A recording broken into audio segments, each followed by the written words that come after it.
মোহতারাম হাজরিন, কিন্তু আফসোসের বিষয় হলো আজকে এই সুদ সমাজের কীট হয়ে দাঁড়িয়েছে। আজকে এই সুদ সমাজের বেদী হয়ে দাঁড়িয়েছে, যার ফলে দেখা যায় আজকে মসজিদের ইমাম সাহেব সুদ খায়, যার ফলে দেখা যায় আজকে মসজিদের মুয়াজ্জিন সুদ খায়, মসজিদের সভাপতি সুদ খায়, মসজিদের সেক্রেটারি সুদ খায়, মসজিদের ক্যাশিয়ার পর্যন্ত সুদ খায়। আর তারা ভাবে, আরে আমি তো মসজিদের মুয়াজ্জিন, আমি তো মসজিদের ইমাম সাহেব, আমি তো মসজিদের সেক্রেটারি, আমি তো মসজিদের ক্যাশিয়ার, আমি তো মসজিদের সভাপতি, আমি মনে হয় সুদ খেলে কোনো গুনাহ হবে না।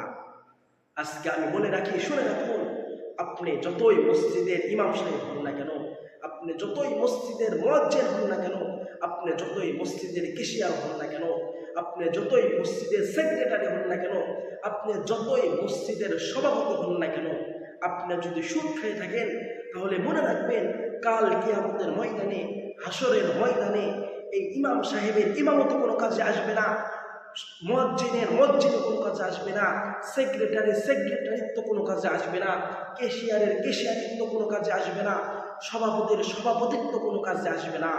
আপনি সুদ খেয়েছেন তো এর শাস্তি, এর যে শাস্তির কথা আল্লাহ এবং রাসূল সাল্লাল্লাহু আলাইহি ওয়াসাল্লাম কোরআন ও হাদিসের মধ্যে বর্ণনা করেছে, এই শাস্তি, এই আযাব আপনাকে ভোগ করতেই হবে, ঠিক কিনা?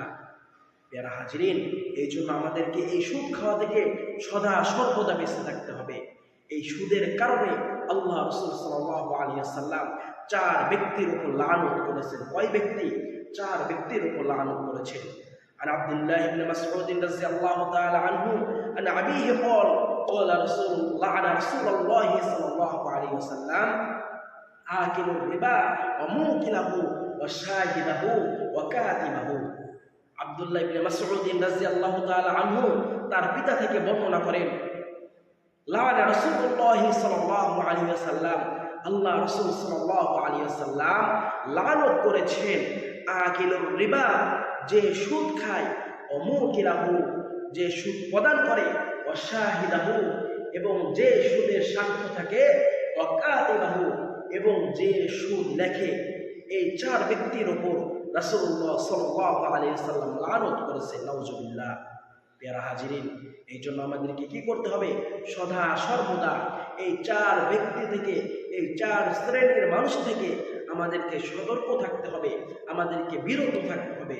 যদি আমরা এদের থেকে বিরত থাকতে পারি, তাহলে আল্লাহ রাসূল সাল্লাল্লাহু আলাইহি ওয়াসাল্লাম যে এই 4 ব্যক্তির উপর লানত করেছে, এই লানত থেকে আমরা বেঁচে থাকতে পারবো।